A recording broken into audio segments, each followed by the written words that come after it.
Okay. Call the meeting to order, and I welcome all our viewers at home who might be watching what we're doing here. Good stuff. Madam Clerk.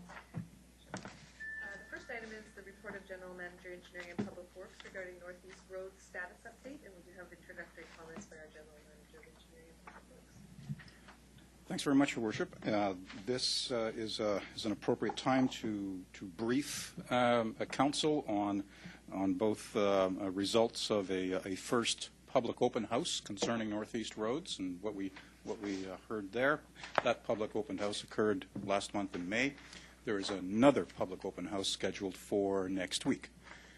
So it's appropriate for us to certainly come and brief you before that event. And also there has been some technical work done in the background, and you will see from the option development some of what that technical work means. This briefing is intended to concentrate on Coast Meridian Road and Victoria Drive, although there are other roads out there as well, namely David Avenue and Cedar Drive. But we are most anxious to hear from you issues concerning how we're thinking through the design of Coast and Victoria Drive. And with that, I'll turn it over to Catherine for some further brief intro comments.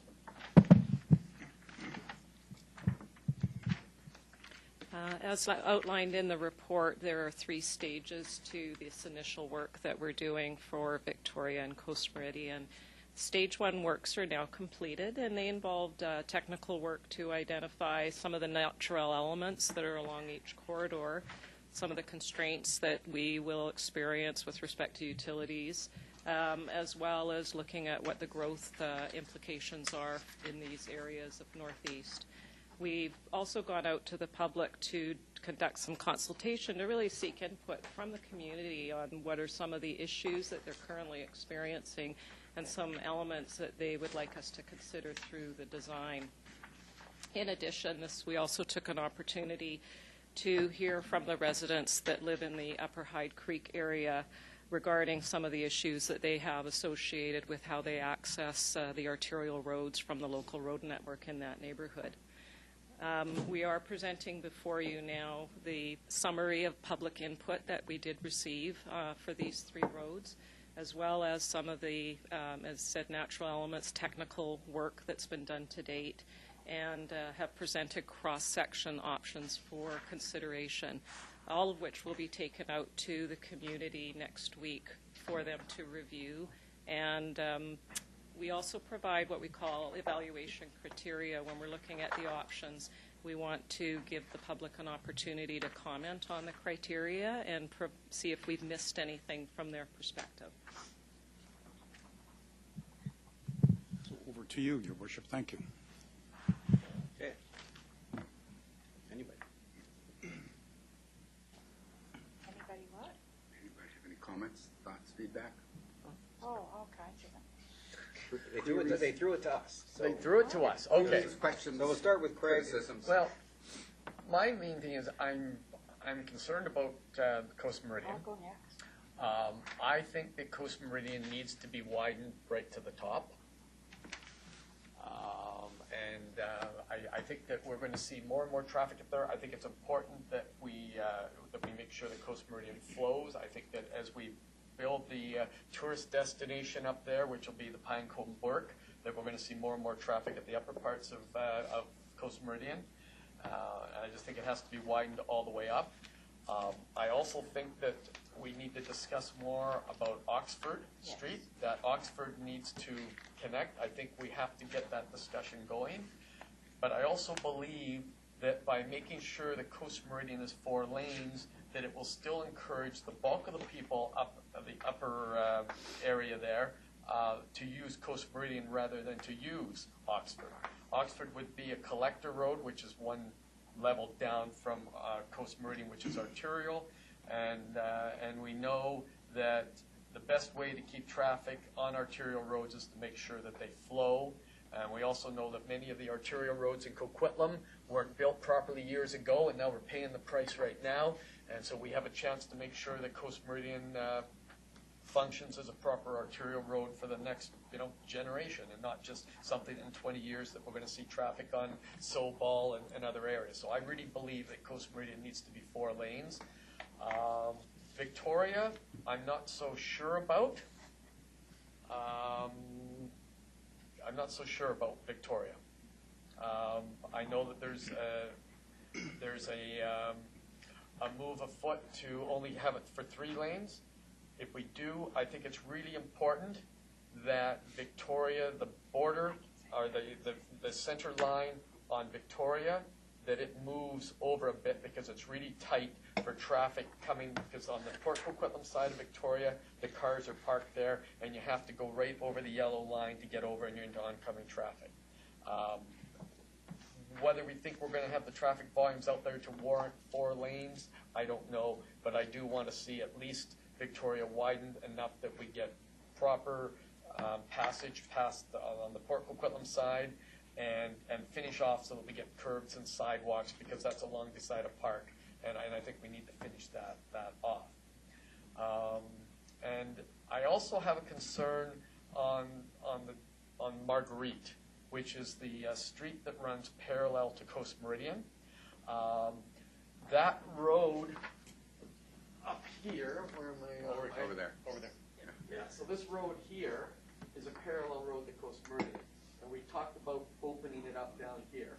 And my concern is that if this connects, everybody who lives here is going to come down here and not come out to Coast Meridian. We created a shorter route, and people will naturally take the shorter route. And I know we've talked about maybe opening it up for a 3-month trial, but I don't believe that Marguerite can handle that traffic. It wasn't built to be a collector road, but if we open it up, it will act as a collector road by the simple nature of the fact that it connects local roads to an arterial road. And punching that through will create an arterial road.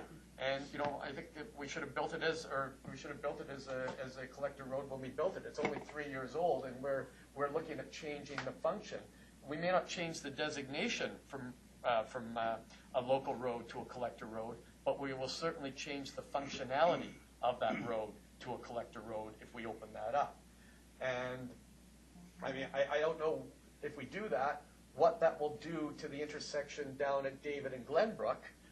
Would we then, if we increase the traffic by potentially 400 homes, would we then put a signal light at David and Glenbrook to handle the additional traffic? Because right now, it was not signaled because there were only 20 homes on Glenbrook Street.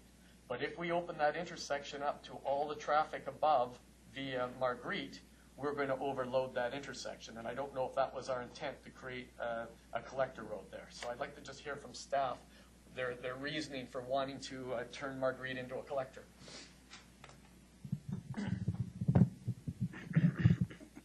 I'll try and, chunk it out. It's a lot of information. Thank you for the comments. And those are issues that we need to think through as we come to a conclusion on this plan, which would be later in the fall. Now, there are really, 3 major points that I recall. 1, Coast Meridian Road, 4 lanes all the way to the top. 2, some discussion on Victoria, and then 3, this little area here. I'll just open up with just simply the technical analysis, of modeling projected development. I know included the Hazel Drive area as well as development reserve lands, and so the technical analysis just doesn't provide the rational basis to say, well, let's go 4 lanes. That doesn't mean it can't be done, but that would be, I think, a choice of the council to make. We would, if that's what council wants to do, we would certainly find a way to do that. We would find a way to make 4 lanes. But from a technical engineering perspective, all this work is saying is that we don't have the technical justification to go 4 lanes all the way to the top. So that's just simply a matter of the modeling exercise. Whether it goes for 4 lanes or not, I think is probably going to be the subject of a future one of these meetings, where I think ultimately the elected officials will probably have to weigh in as a body to make a decision. But we're certainly going to provide all of the technical background to help you make that decision. I think I should probably turn it over to Catherine for maybe some comments on Victoria, and then we'll get into the details of, the Marguerite Street and how it works and what the proposal is in terms of managing that. With respect to Victoria Drive, just in response to the comment about moving the center line over, that is illustrated actually in the cross sections before you. Currently, there is insufficient room on the south side, which is in Port Coquitlam, between the center line and the curb to accommodate a parked car without crossing over the center line in a couple of sections. We also heard that loud and clear from the community when we were out there about similar type of concerns. So those aspects, the safety elements, have been brought into the cross sections that are proposed for Victoria. The options for Victoria are really one that includes two-way left turn all the way down the center of the road. There's a number of driveways off the south side, as well as we have future intersections, both existing and planned, along the corridor, and having two-way left turn lanes accommodates the needs for those types of facilities. The other option would allow left turn lanes at intersections, so it's just one lane in each direction, but at intersections you'd widen out to have auxiliary left turn lanes. So those are the sort of two options on Victoria. Moving over to the Upper Hyde Creek neighborhood, the aspect in dealing with neighborhoods, when changes occur in neighborhoods, particularly their local streets and how traffic patterns moved about, it's a very sensitive issue. And in generally, when you go out, you want to first understand what the concerns are. And second, if you are going to make changes, you're really looking to see if there's about 85% support from the folks that you are engaging. You also want to make sure that the folks that you engage are the right folks, the ones that would be directly affected by changes in there. At this point, we've got preliminary comments which show that there's sort of a 50-50. Some people want to have things opened up and other people don't. That's not a great place to sit in as a city. It's a difficult one because you know that you're going to make half the people upset no matter what you do.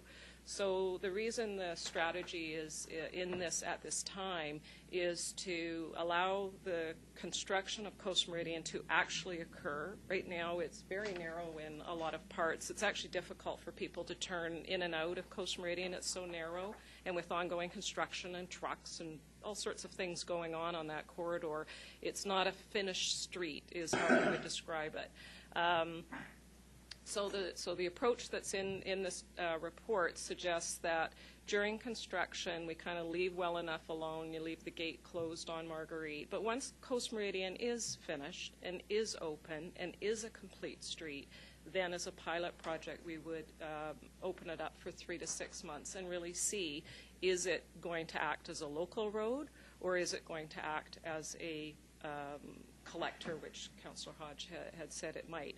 We have collected traffic volumes in there already, so we have a base condition both on Glenbrook and on Marguerite right now, what's currently going on. There are guidelines around how local roads should operate.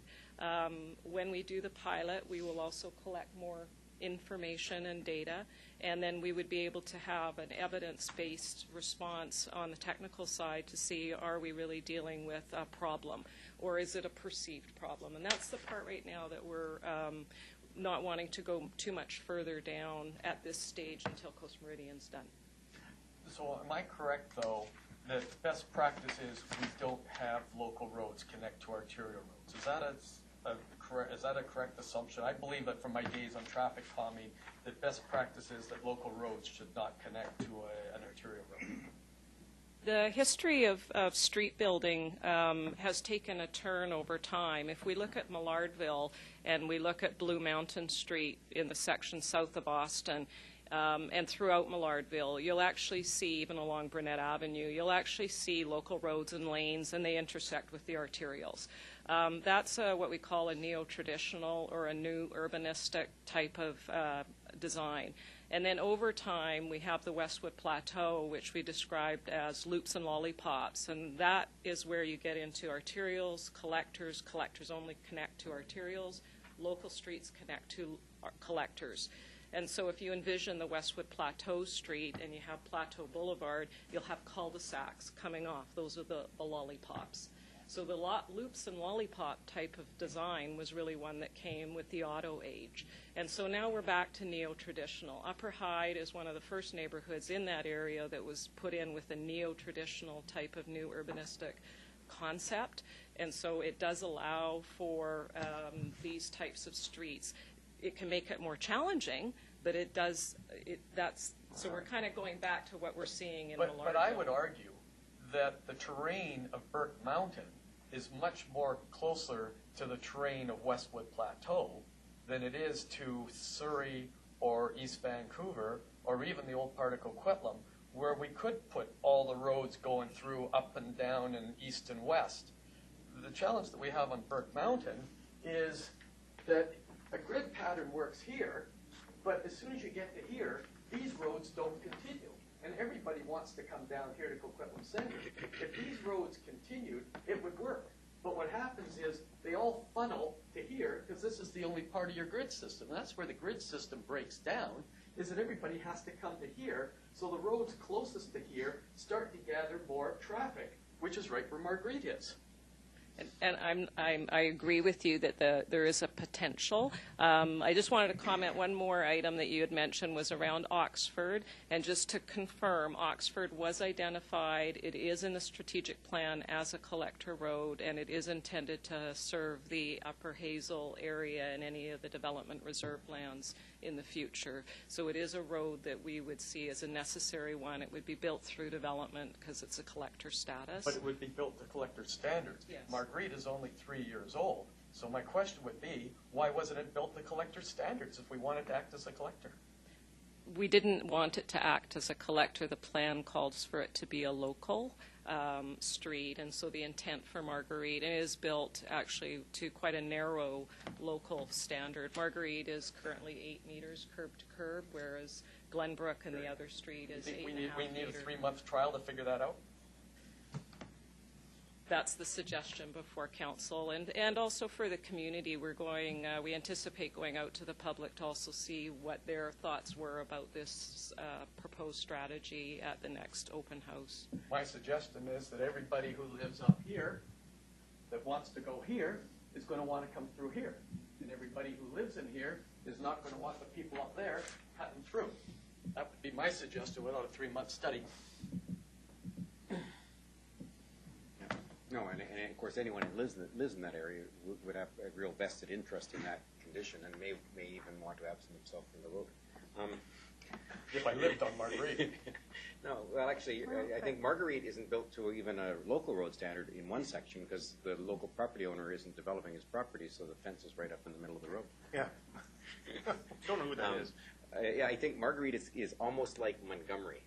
Montgomery is a local road. The local collector road is Mundy, but Montgomery collects lots of local roads, and it's got way more traffic than the other local roads. Is it a collector road? No, it's not. It's a local road. It doesn't have it doesn't have a line down the middle.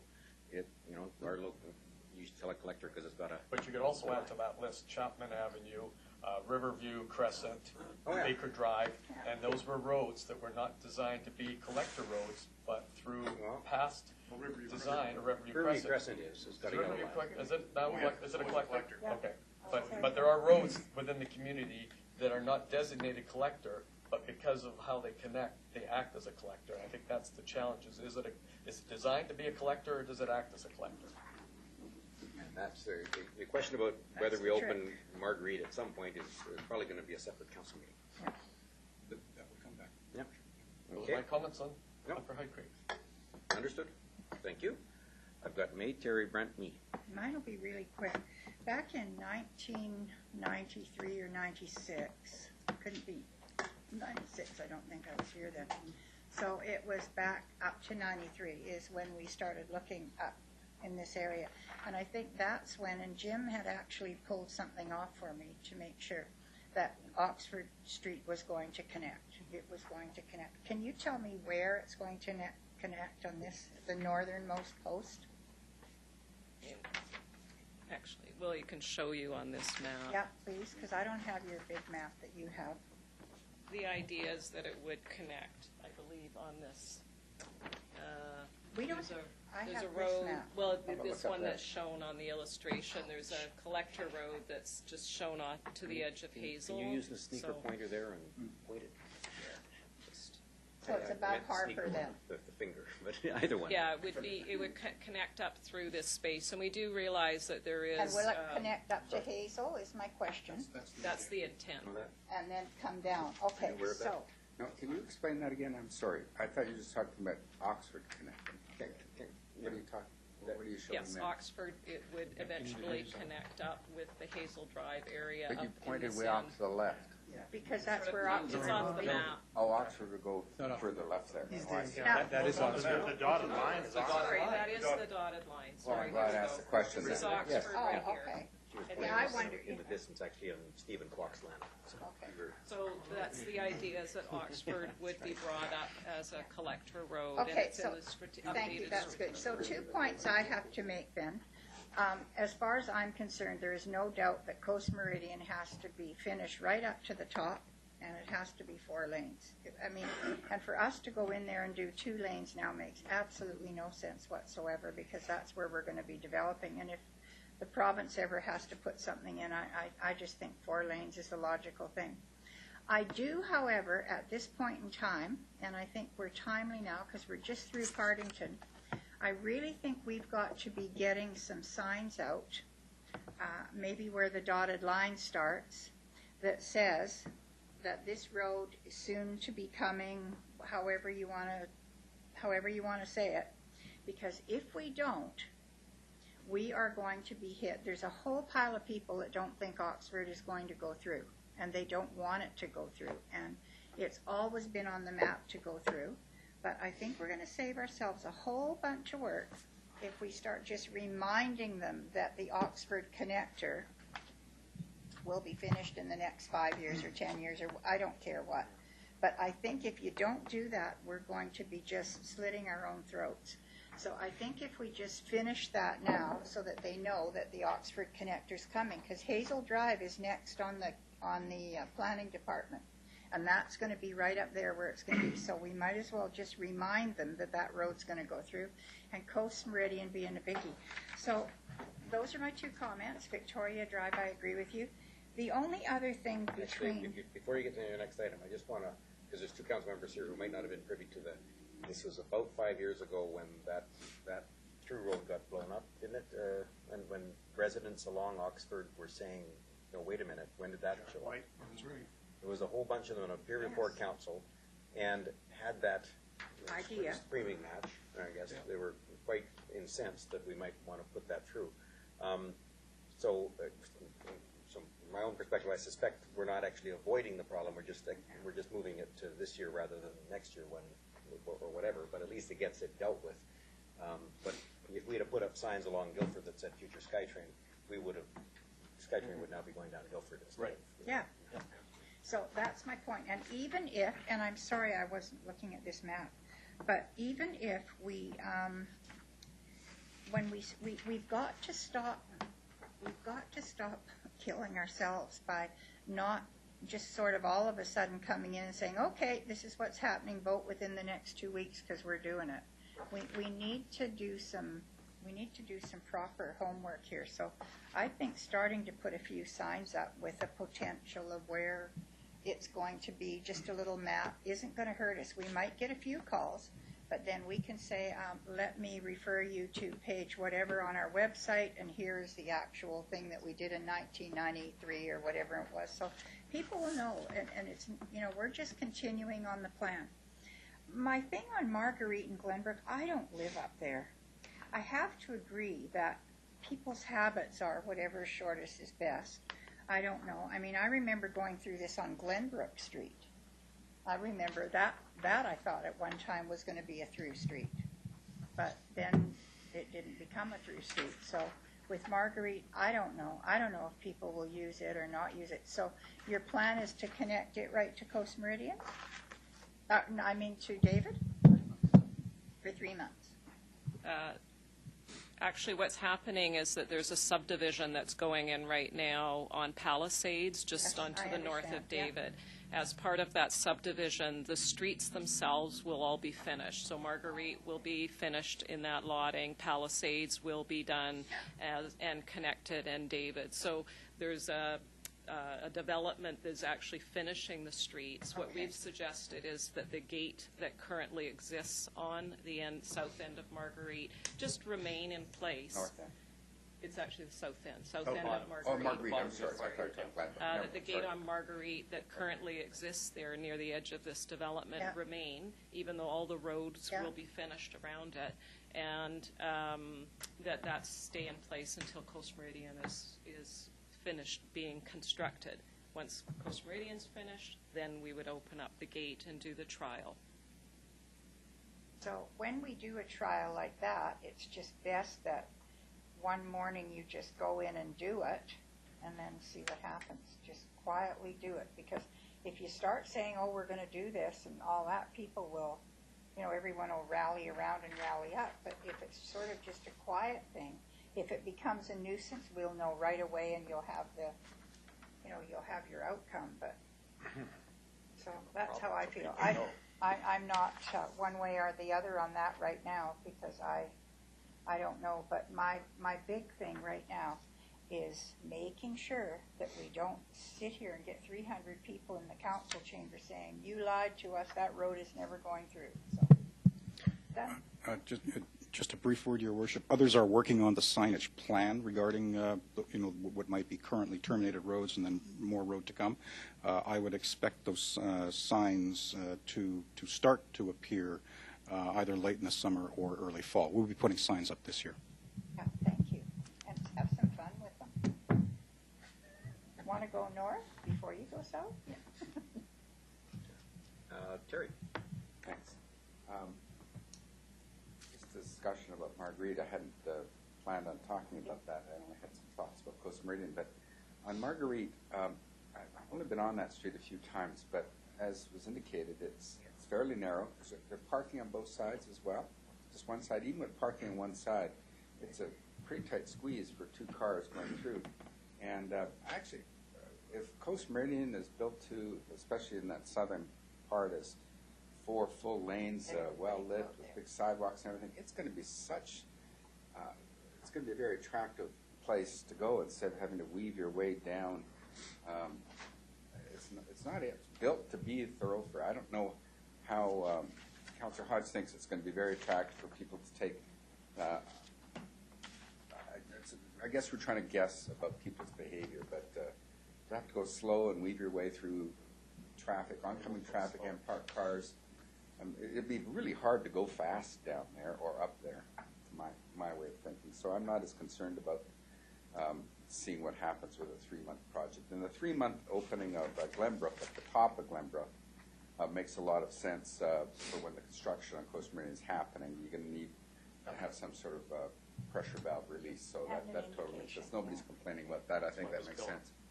Now, I just wanted to clarify comments that the general manager made right at the beginning, talking about the 4-laning, why they're not recommending 4-laning of Coast Meridian to the top. Did you say it's not technically recommended or technically feasible, or what exactly did you say? I think any cross-section configuration is buildable and is feasible. It's just that the traffic generation numbers that then are converted into, well, how wide does the road have to be, do not indicate that a 4-lane Coast Meridian roadway is needed. And those traffic generation numbers, they include the development of the Hazel area as well as the development reserve lands to the north. They do. Okay. So it can be done technically. It just would be a waste of money to do it. Well, it certainly would be more expensive. There would likely be, there are creeks to deal with. There would be more challenges there. We would probably incur perhaps more expenses with compensation issues and what have you. So people who would want okay, so that's the evidence you're presenting. That's correct. And the evidence is that traffic studies are not warranted. There'll be a lot of extra expense.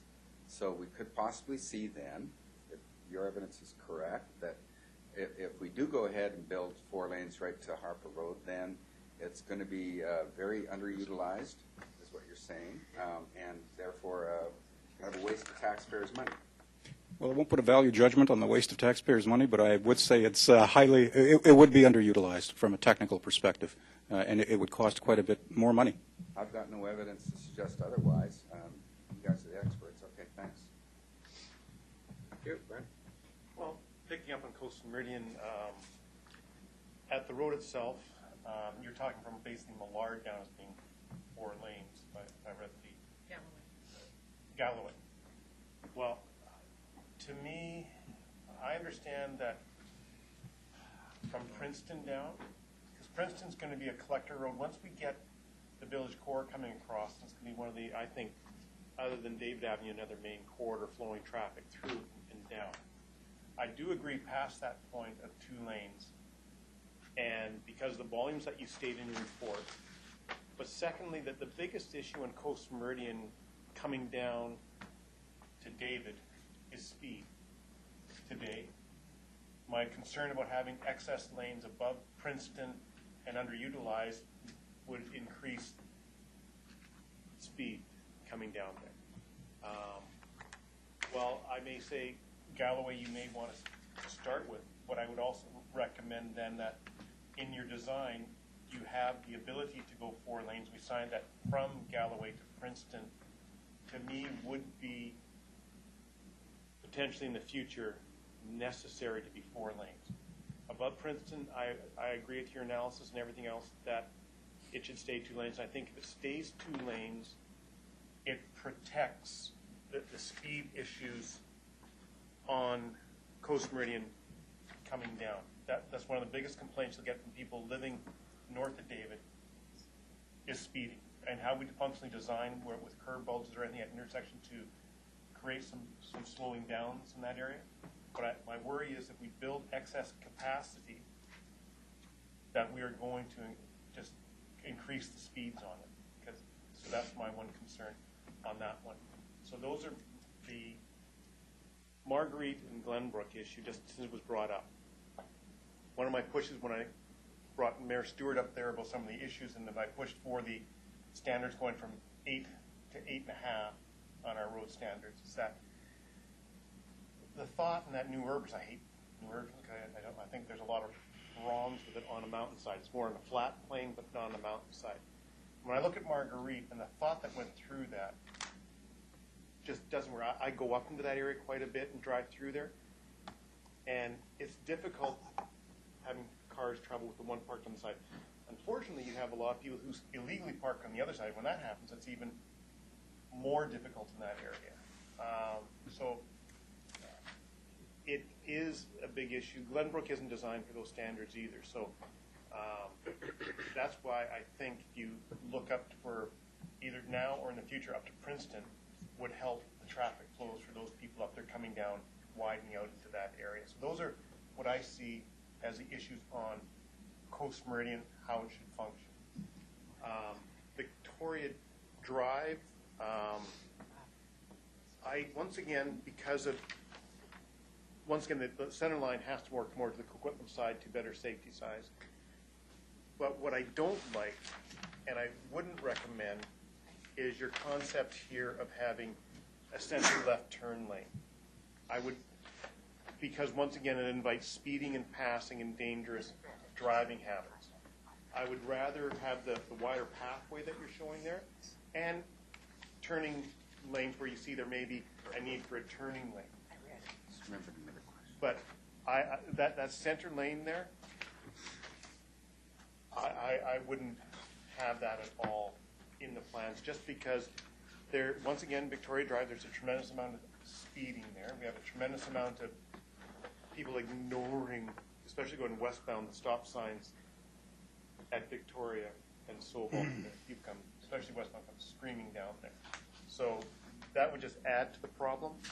I like the option of 2 with the wide pathway, like I said, be on our side, because it would then hopefully connect as another linear pathway, taking us out to the village core, taking us down to where a lot of people go down to the Devotal Slough, and in that area. And I think that pathway coming down there would be extremely active, because a lot of people, you have sidewalks on the Coquitlam side that don't fully connect, they're not really that, but this would be a major pathway driving people down to a very, very popular spot, which is down the DeBoble Slough. And people, rather than taking their cars and parking down there like they do now, they could walk or they could cycle down there. So that's where I would like to see the design go for Victoria Drive. That's, do you have any comments back on that? Or?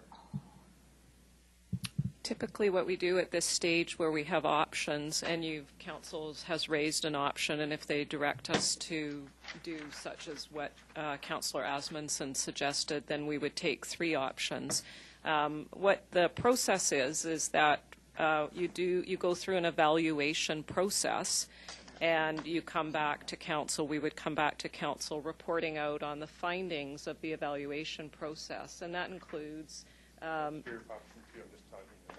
right. So right now, the way we do this is we would go out to the public with the option 1 and 2 and the draft evaluation criteria, and then we come back to council with our findings from the evaluation. If there's any extra options you want us to consider, we would include that.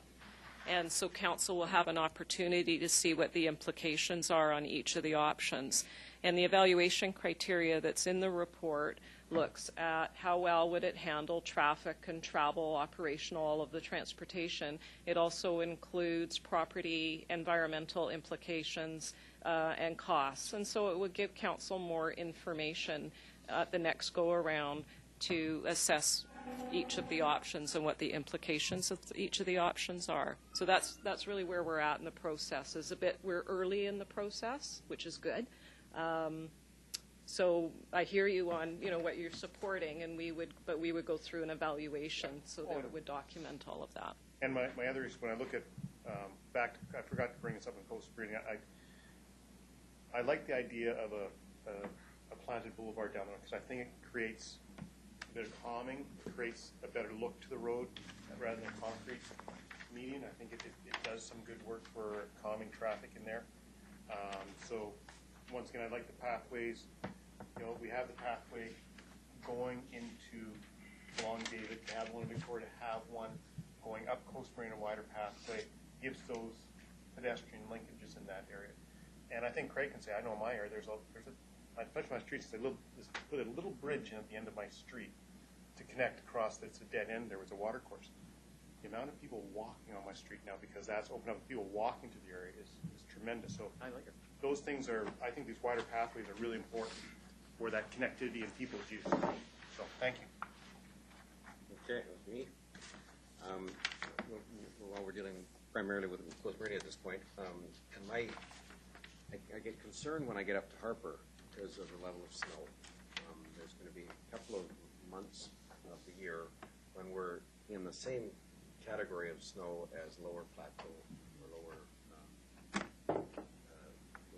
Those are areas where we have to accommodate snow. We have to have room to store it, and we actually prohibit parking so that we have room to clear the road on at least one side. But we end up with cars abandoned sometimes because they're stuck in the snow, or because they don't feel it's safe to go downhill, and don't feel it's safe and they cannot get uphill. So I look at option 2, and I don't know where we abandon the car from Harper. I mean, the snowiest area the snowiest section of our development up here. I don't know what happens if a car gets abandoned in the two-lane section. I mean, that's as tight as Poirier in front of the sports center without the bus pull-out. I mean, clearly we need the school bus pull-outs in those circumstances. So I'm leaning, and the same thing with the planted version, Millard to Galloway, which is probably 100 feet lower in elevation, but 50 meters lower in elevation. But it's still, there's no place to abandon a car in the snow. And I hate to design our roads so that we have some place to abandon a car, but I know what's going to happen. And then this is the route to Hazel. Excellent comments. I mean, this is why we're here. Thank you. These issues we have to take a look at in terms of how much room do we have, and ultimately how wide are these roads built. Thank you.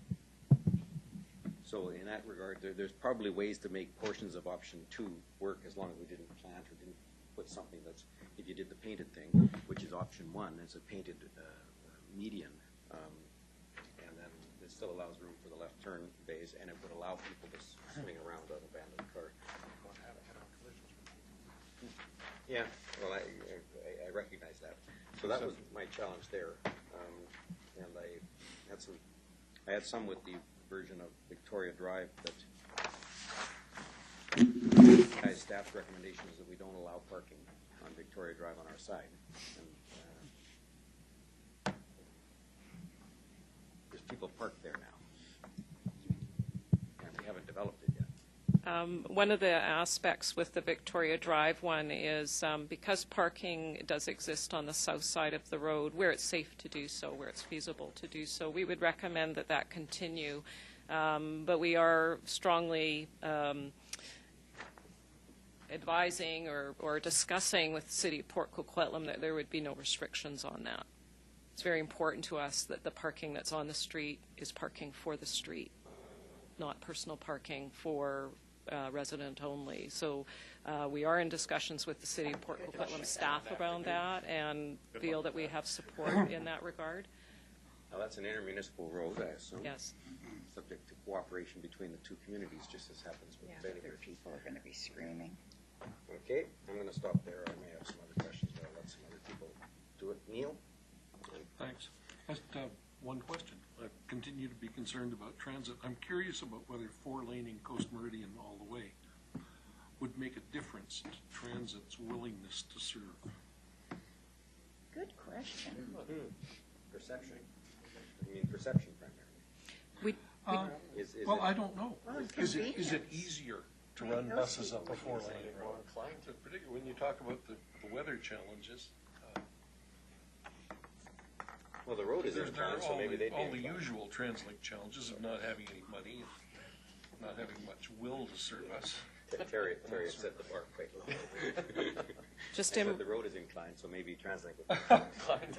just in response, we do have representatives from Coast Mountain Bus Company and TransLink, as well as ICBC, on a technical advisory committee, and they've seen these options. While there is no transit service in going to the north on Coast Meridian, they're well aware that it is our desire to accommodate transit in the future in these areas. And we do expect that TransLink, now that they've identified this as a newly developing area in the regional transportation plan, and they've clearly articulated it, that they would be looking at transit service in these areas. So it's an area that we're building in such a way that we would want to accommodate transit buses. But I would defer to Councillor Asmundson if he wanted to comment on, as he drives a bus, on whether you drive buses on 2-lane streets. Well, What if he Drives gets itself. the road, it's just the standard of the road width that makes the difference. I mean, we drive a lot of 4-lane, we drive in 2. Actually, a 2-lane road a lot of times for a bus stopping and picking up and moving on is a lot safer than a 4-lane road. It just depends on where your volumes of traffic are, because speeds are different. I mean, the biggest thing when any service of transit is the proper width of road. We go down Cottonwood now from Blue Mountain, and we use that. And Cottonwood really is issues because you have to, it's not a full curb-to-curb road, but we go down there. We do many roads like that are not fully functioning width roads. So making a 4-lane has no extra advantage to getting transit there or not. A 2-lane properly designed with no parking on it works just perfectly. Thank you, Catherine. But I have On to the say, point of the bus, sorry. Does it matter, I mean, this is back to the idea of it being 2 lanes and curb to curb. We're talking about pullouts for school buses, but are we talking about pulling out for the bus stop? And if not, what do we do with wheelchairs and the longer pause and the loading of a bike and those sorts of things that can take longer? So the intent at this point is to look at pullouts along Coast Meridian for the school buses to build the transit landings, but that's a part of the design process The first step is to look at cross-sections, and then once we get into the plan view and actually the design, we will consider how they would be done. And in some places, they might just stop standard far side with a proper landing. What we will do is talk to Coast Mountain a bit more closely around that, so that if we do something for the school buses, that they could be used in the future for potential transit should a route be put on Coast Meridian up in this area. That's the idea. On the buses. It's actually, a lot of times for passengers and buses, generally pullouts are only used in high volume or higher speed above 50-kilometer areas for buses to take them. But on a 50-kilometer road, it's probably safer and better for transit to keep a schedule to be like Como Lake on the lane. It's better to be in the lane of traffic. Getting a wheelchair on and off, if you do it properly, only takes a minute and a half. It's very quick. And pull-ups then also cost more money for the city to do them. So they're generally specifically located, I think Catherine can also that, for certain intersections, certain areas where if you have a busy intersection and stuff like that, and you bus point, then you do it. My question was only on the two-lane section. Where you take option 2, a two-lane, there's no room to pass the bus. The bus is going to be there a minute and a half, so you decide to pass it anyway. I'm just, Or you use the side roads. Use side roads. I go right, but I know, and then they use the side roads. Okay, back to Neil. You had the floor. No, I'm just, way back there, I was going to comment that Catherine's optimism about TransLink's attitude to the Northeast is matched by her youth. She's really optimistic. And I got way more information out of that question than I was expecting. No, it doesn't matter. We're done. Thank you. Okay, Derry Craig May. Yeah, thanks. So just back to Coast Meridian again, and in terms of the broad option 1 or the option 2, I definitely would favor the option 1, which is the broader shouldered one that leaves some more flexibility in there. And also, something Brent, I think, was mentioning, got me to, reminded me of something I was thinking about when I read this originally. And it's these continuous two-way left turn lanes and I'm wondering, are there any studies that show that they are safer along flat areas like Victoria Drive than they are on hills? Because the last option of option 2 for the Galloway to David has a two-way left turn lane. As long as you pull into it. And it would seem to me that it would be less safe on any sort of an incline, either going uphill or downhill. Generally, it relates to sight lines, and so if there's a crest of hill or rolling situation going on where you wouldn't see from one crest to the next, like if your sight lines are blocked, there's implications. Our best example is Blue Mountain Street south of Como Lake. Blue Mountain Street has a two-way left turn lane down the center of it. We actually have photos that are going on the public open house board so that people understand what we're referring to when we're talking about the two-way left turn. And so right now between Foster and Como Lake on Blue Mountain is a very good example of a two-way left turn lane and how it operates. And so, so we encourage people, we're showing photos in the residence and people can see how that operates. Two-way left turn lanes are being used in a lot of locations throughout the United States and Canada to accommodate volumes in the range that we're looking at, and in lieu of sort of 4-lane arterials like we experience along Como Lake and Austin Avenues. You can carry volumes on a 3-lane cross-section right up into the range of about 22,000 vehicles a day. We're well under that in these areas on both corridors. So they are being used. They do have safety benefits because it allows refuge, both coming out of a driveway or an intersection or a driveway, as well as waiting to turn to go into a property or an intersection. But they have to be well designed, and sight lines have to be maintained. Sight lines. I was just wondering about somebody coming downhill and having more momentum and everything like that, all of a sudden facing somebody else who's in the same lane. I was just concerned about that. Now, on that issue, the bottom one on option 2, you've got 3 travel lanes, 2 one direction, 1 in the other one. I presume the 2 are going uphill. Is that what that is? Is that your thought there? And then there's this, the fourth lane is that two-way left turn lane. Are you talking about option 2? Option 2, Right. the bottom one there, there's two travel lanes in one direction, one travel lane in another direction. There's Is that- actually 3 southbound lanes and 1 northbound lane.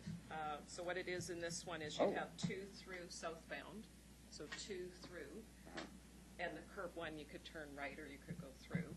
The center lane is actually the left turn lane, so this would be a southbound left turn lane approaching David, which makes sense. Okay. And then there's 1 northbound lane in this cross-section. I'm sorry. It I'm says not- 4-lane cross-section, and there's 3 Yes. southbound lanes and 1 northbound lane. Well, And I thought where the blue car was, that's a two-way left turn lane. So Well, in this approach to David, in the section approaching David, Okay. it would be a left turn. Oh, I see, okay. The reason why it's a combination in there, you have Francis Street, you have the commercial driveways going into the new development that's on the corner of David and Coast Meridian. The shop, there's a, TD shopper. yeah, there's a TD Shoppers, so they're all wanting access to get in and out of these areas. And so this will allow for all of those things to occur in that area. Okay, so the idea of having 2 lanes going up a big hill and only 1 lane coming down is not reflected in here. You've got that, though. It's the No, it's the opposite, opposite. sorry, I it's know, one I know, lane going I up, know, 2 coming I down. know, Okay. it's not reflected in here. Not But yet, one, yeah. one would think, based on even evidence on part of David, where there's a steep hill and there's 2 lanes going up the hill, which I presumed was there to give people a chance to pass trucks and buses and things like that. There's 2 lanes going up part of the hill of the new section that we just did on David, only 1 lane coming down. None of that idea is reflected here, even though parts of Coast Meridian are pretty steep, right? The And, option 1 actually captures what you're talking about, does? where we have a 5-lane cross-section.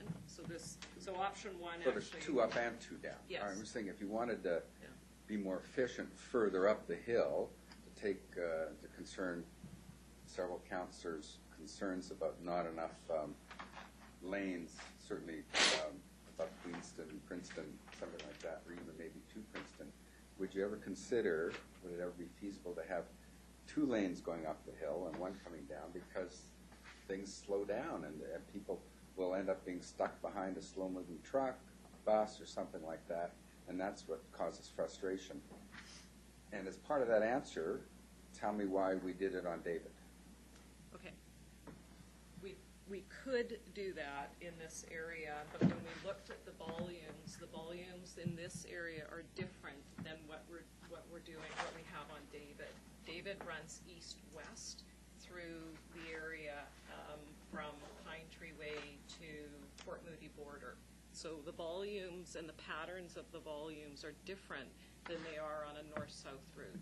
So what we're trying to do with the work that we're doing is considering a number of factors in making the decisions around what cross-section and how it would work in each section. So we really are looking at the traffic volumes, and in the northbound direction, the volumes are low enough that they do not warrant 2 northbound travel lanes, and we could have 1, but in the southbound direction, you have people wanting to go south and then to the west, so a very strong south and to west right turn movement. South. You also have people who want to go directly south down Coast Meridian. There's a strong southbound movement. And because of future growth that's happening to the east, the left turn activity, while it might initially be really low for left turns, but in the future, as time goes on and Partington Creeks develops, that southbound left turn activity will be quite a bit higher. And so that's why in the southbound direction, we need more lanes than in the north. Okay. So for David, where there's 2 lanes going up one of the hills and only 1 lane coming down, if this is all dictated by volumes, are you saying then that there's more volume going west than east?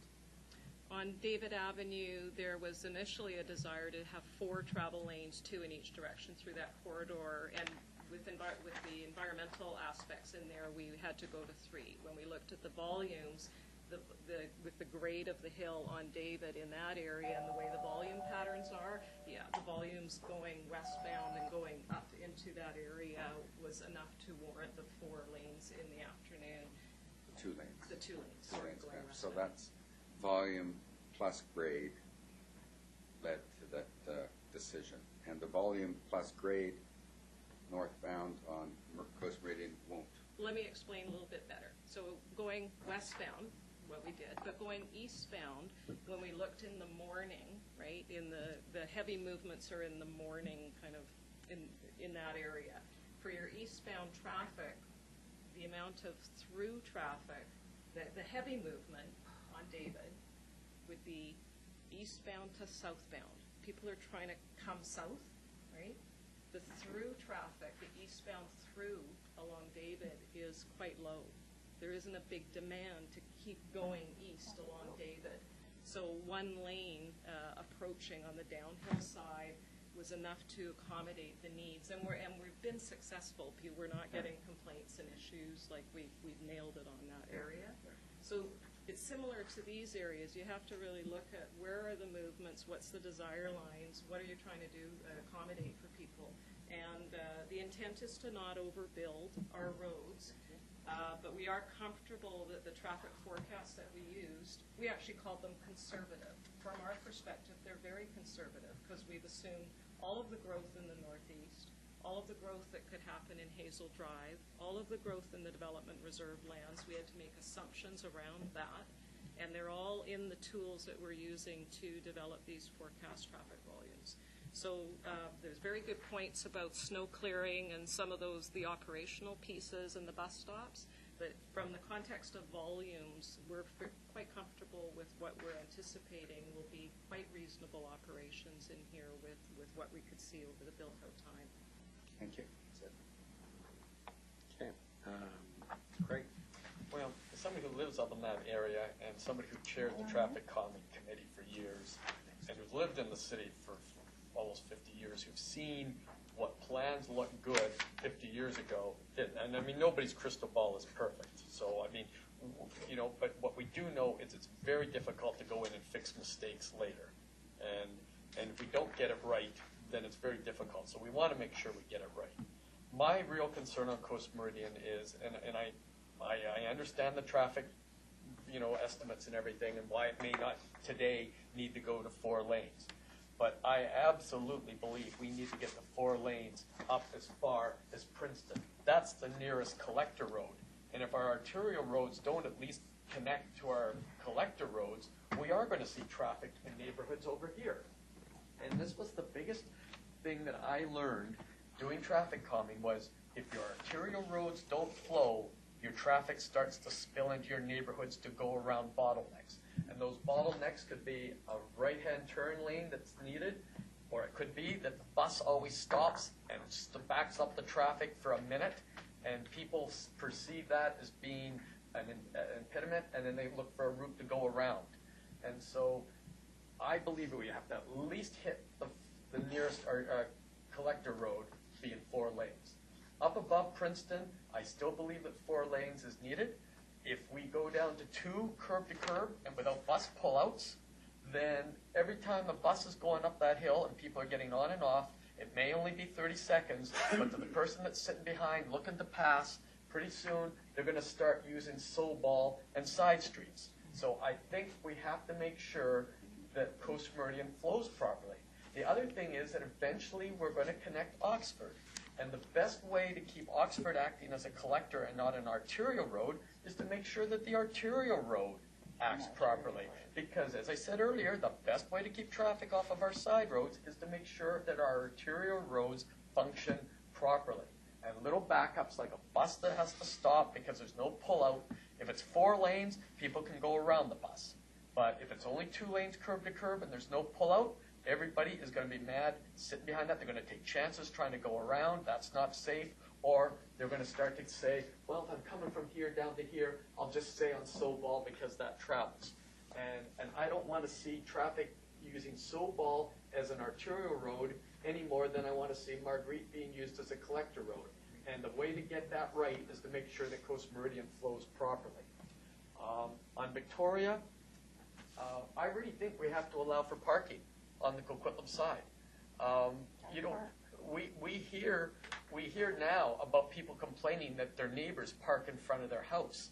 I can just imagine when we start to hear that those are Coquitlam residents parking in front of our Port Coquitlam house. I mean, it's bad enough between residents to residents, but I don't want to turn this into a whose side of the city property line are you parking on?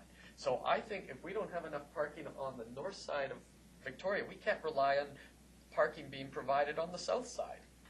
I would rather see, if we're going to widen the 3 lanes, rather than having that left turn, multi-left turn lane down the middle, I'd rather see that a parking lane on the north side. I still don't know that we need more than 2 lanes. I think that 2 lanes on Victoria is correct, but I think that we have to allow it wide enough that cars can get around, which we're addressing. I think we have to allow parking on the north side, particularly down where we're having the development, maybe not so much as it goes past Victoria Park, but I think we have to have parking up there. And I think that if we only go 2 lanes, we need to at least put the left turn lanes in where the streets are, because once again, we can't have a 2-lane highway or roadway and have people backing up. I don't know that we need the left turn, multi-left turn lane the whole length of Victoria, but I think we need to have it at the intersections, and maybe it's a combination where the road shifts over to allow for parking, and then when you get near an intersection, it widens out to make the left turn lane. But I really think that we need parking and we need left turn lanes, but I don't think we need a strip down the middle, because I agree with Councillor Asmussen, that just has the potential to become a fast lane down the center for speeding. And that's what I've got on Victoria and Coast. There we go. And May's been very patient. Are you proud of me? This is good. Always Right. tears in my eyes. Well, this is not my area of expertise at all. I always loved it when I had land use and Brent had engineering, because I knew he knew what he was doing with the engineering, because I sure as hell don't. However, from a purely person who lives in this city, I think it's absolutely foolish that we're playing around with all these boulevards in the middle and pull-outs for buses and pull-ins and pull-outs. And Richard brings up a great point about the snow, and I look at Mariner Way. Oh my gosh, if you've ever lived up there where I did and coming to City Hall in the winter, that's a nightmare. So without 4 lanes there, I mean, that's a problem. So as far as I'm concerned, I do not want to see the main road going into our new city, the size of Port Moody, without 4 lanes to the top. And the reason I say that is then you don't have to build all the pull-ins and pull-outs. You can stop like you would on David in the one, and you've got another lane. But also, we haven't fully taken into context here the fact that a lot of people, and I can talk about my family, they leave now from Port Coquitlam and use David. They don't go down to all the traffic and crap on Low Heat Highway. And we also have the connector going to be coming in the next 5 years. I think we all talked about, you know, looking at where that's going to go. If it connects up somewhere, we're going to have people that come down and want to go east on David and down to the connector to go to Maple Ridge. So I don't know why that you are not just building 4 lanes from Harper or above right down to David. And I cannot for the life of me figure that out. And it makes absolutely no sense to me whatsoever. So I am not for any of these options. I'm not for pull-ins and for pull-outs and make this a left-hand turn and this a left-hand this and this a right-hand thing. Because if you have 4 lanes and you find that traffic patterns are causing problems, at least you can convert one to something. So that's where I am. So I won't be voting for this as it is, but that's my 2 cents. Well, just a couple of things. I still think we need to, I agree, I would like I said before, have a 4-lane up to Princeton, because that's our first connecting point. I believe, though, we need only 2 lanes from that point up by your analysis. But what I want to do is to have the easement that we can expand to 4 lanes. So we, as Craig said, we don't lock ourselves in if things change. We have an easement that right away, like we do on a lot of roads, that we have planned for that. I think on that 2-lane stretch, what I would do within that road design, though, is I would create a wider shoulder in there that if there is snow or something, you have a bit of a shoulder where people can get around. But I do want to see, I don't want to see a painted median, because if Craig was here, he'd tell me there's been some serious accidents on Coast Meridian from Hazel down to David Avenue due to the speeds of people. And so I'd like to have a median in there to keep people from crossing over, which has happened, and to have it planted medians in those certain spots to keep that from happening. When I hear people talk about the worry about buses and the backup and all that type of stuff, people have to remember that you're going to be looking at a base service during the day of probably half an hour, 20 minutes, 15 minutes in the rush hour. So a bus is going to be there very infrequently, slowing up traffic. And sometimes on a 2-lane stretch from Princeton going up, it's going to help to calm traffic if it's in that area because it's not moving as fast. But the speed on those hills, like when you talk about right now, David, from Coast Meridian to Shaughnessy, it's a speed zone, especially the most dangerous part right now is when you're coming from Shaughnessy or from Oxford to Coast Meridian, because everybody's racing to get to the right-hand corner first to go down Coast Meridian, and it's just a speed trap through there, right? So we need to, as we move these things, we've got to be aware of the speed. I agree with May, though, once again on the easements of David Avenue. I know what you're talking about at this part here, but I think as we get further into development and connecting with Fremont in the future, that the volumes, we need to protect that we have the ability to go to complete 4 lanes. Maybe not now. We need to protect the easement area that we have the option to go out and not limit ourselves. And we need to sign that once again. But those are my things. I think medians, if we're going to design highways, we've got some issues about a painted line on some highways where it's dangerous, and we're going to build a new highway, we're going to expand it. I don't know why we wouldn't put a median. I'd like a planted median, but if it's not possible as a concrete, at least there's a median there. Thank you. Thank you. And I'm going to go with a couple of last-minute comments here, because I don't want 4 lanes up as high as Harper. I look at it as Blue Mountain. Blue Mountain was 4 lanes below Austin. It was 4 lanes all the way up to Como Lake, but we realized after the fact that, well, that's not necessary, and there's some benefits to the double left turn. But if we had continued, because we saw on a map that Blue Mountain was an arterial, and 50 years ago someone said, well, it should be 4 lanes all the way up to the top. Well, there's no one, we have to examine each block and find out where the traffic is. And clearly up above Como Lake, we wouldn't have had 4 lanes. We would have taken that road and said, no, at this point it's no longer an arterial. It's now managing a lower level of traffic. And that's, I think, what we're going to end up with at Harper. It's not going to be, we're not going to be able to judge it. Or, well, I'm just saying, I'm saying at Harper. But somewhere below Harper, there's going to be a point where we say, we're now reached Como Lake, and it's going to be a local road, or a local road with capacity for a 3rd movement so that we can do something later. But if we build 4 lanes, we're going to end up, some future council is going to say, as a council did 10 years ago, that's a screw up. We should convert it back to something that's more workable. So Blue Mountain's flat at that point. Blue Mountain's flat at that point, and so I think we take into account the grade, but I don't think that means 4 lanes. I can't imagine putting 2 southbound lanes on Coast Meridian when you're approaching Harper, because there's nobody going to be using it. Very few people going to be using it.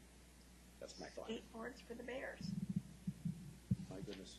It shouldn't be designed for longboards, I don't think. What do you think? Anybody? Longboards. Shouldn't be allowed. Okay. Anybody else? No. Do you have any input that you think is useful? Yeah. Just for a wrap, Your Worship, is just a wrap-up Take into comment. account everything we've said and find a consensus. Well, first of all, thank you. We are here not for a decision. We are here to work as a team and to get your input. And there are excellent comments out there, and we will be back with further examination of options. Thank you.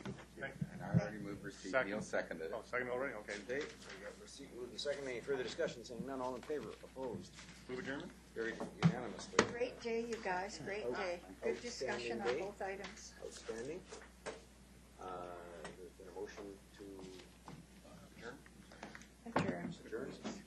seconded. All in favor? Opposed? Carried unanimously. Thank you all for coming, and thank you to our audience in the gallery and at home.